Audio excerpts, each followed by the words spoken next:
warahmatullahi wabarakatuh. Apa kabar anak-anakku sekalian? Mudah-mudahan selalu sehat, bersemangat, dan selalu ada dalam lindungan Allah Subhanahu wa Ta'ala dimanapun kita berada. Kembali lagi belajar bersama Ibu Lima. Hari ini kita akan belajar menentukan ide pokok suatu paragraf. Kalian pernah berpikir apa sih itu ide pokok suatu paragraf? Nah, ide pokok suatu paragraf sering disebut sebagai gagasan utama. Dari namanya saja kita tahu ya, utama. Artinya, ide pokok atau gagasan utama itu merupakan topik penting dari suatu paragraf. Dengan kita tahu tentang ide pokok, maka kita juga akan tahu apa sih inti dari suatu paragraf. Nah, sebelum Ibu membahas bagaimana cara menentukan ide pokok suatu paragraf, Ibu akan menjelaskan tentang dua kalimat penting pada sebuah paragraf. Yang pertama ada kalimat utama, yang kedua ada kalimat penjelas atau kalimat pengembang. Nah, kalimat utama merupakan kalimat yang menjadi dasar dari sebuah paragraf. Sedangkan kalimat penjelas atau kalimat pengembang adalah kalimat yang menjelaskan kalimat utama, yang menjelaskan, yang memperinci, memberikan perincian dari kalimat utama yang akan dibahas. Nah, lantas apa hubungannya dengan ide pokok? Nah, ide pokok biasanya terdapat pada kalimat utama. Oleh karena itu, sebelum kita menentukan ide pokok dari suatu paragraf, kita juga harus mencari di mana letak kalimat utamanya. Untuk menentukan kalimat utama, kita perlu tahu ciri-ciri kalimat utama. Pertama, mewakili isi bacaan.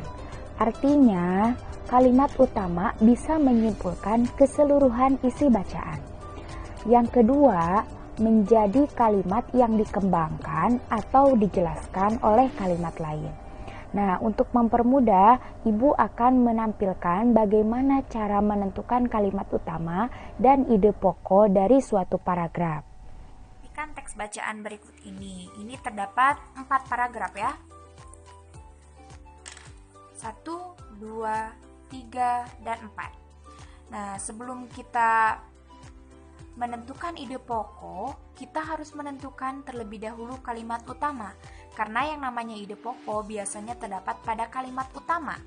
Dan kalimat utama dijelaskan oleh kalimat penjelas atau biasanya dijelaskan oleh kalimat lain pada kalimat berikutnya. Contoh ya, kita baca terlebih dahulu. Alat gerak pada manusia terdiri dari 2 macam. Organ gerak tersebut diantaranya alat gerak pasif atau alat gerak yang tidak dapat bergerak berupa tulang atau rangka, serta alat gerak aktif yaitu alat gerak yang dapat bergerak yaitu otot. Kedua alat gerak ini akan bekerja sama dalam melakukan pergerakan yang disebut dengan sistem gerak. Nih, pada kalimat pertama, alat gerak pada manusia terdiri dari 2 macam. Organ gerak tersebut, organ gerak tersebut ini masuknya kalimat penjelas karena ini menjelaskan kalimat sebelumnya. Sehingga kalimat utamanya adalah alat gerak pada manusia terdiri dari 2 macam. Nah, ini kalimat utamanya. Sedangkan ide pokoknya adalah alat gerak pada manusia. Atau rangka mempunyai beragam fungsi pada tubuh manusia. Selain sebagai alat gerak aktif, tulang juga berperan untuk menegakkan tubuh, tempat melekatnya otot hingga melindungi organ vital atau organ penting dalam tubuh kita. Terbayangkan jika kita tak memiliki tulang? Nah, kita perhatikan kalimat pertama terlebih dahulu. Tulang atau rangka mempunyai beragam fungsi. Nah, kata kuncinya ini. Tulang atau rangka mempunyai beragam fungsi pada tubuh manusia. Selain sebagai alat gerak aktif, Nah, ini kan berarti fungsi ya. Nah, ini berarti menjelaskan kalimat yang pertama. Sehingga dari sini kita tahu bahwa kalimat utamanya adalah dari sini. Dari sini sampai sini. Kalimat utamanya. Sedangkan ide pokoknya adalah tulang atau rangka mempunyai beragam fungsi. Atau misalkan bisa keseluruhan bisa. Ya, intinya kalau ide pokok itu ide atau hal inti yang dibahas dari satu paragraf. Selanjutnya, kita lanjut ke paragraf ketiga. Otot memiliki peranan penting dalam setiap pergerakan pada manusia. Hampir seluruh pergerakan yang terdapat pada tubuh manusia dibantu oleh otot. Tidak hanya dalam pergerakan kaki dan tangan, otot juga berperan penting dalam pergerakan organ dalam tubuh manusia, seperti pada jantung, paru-paru, dan saluran pencernaan makanan manusia. Nah, kita lihat pada kalimat pertama terlebih dahulu. Otot memiliki peranan penting dalam setiap pergerakan pada manusia. Hampir seluruh pergerakan yang terdapat pada tubuh manusia dibantu oleh otot.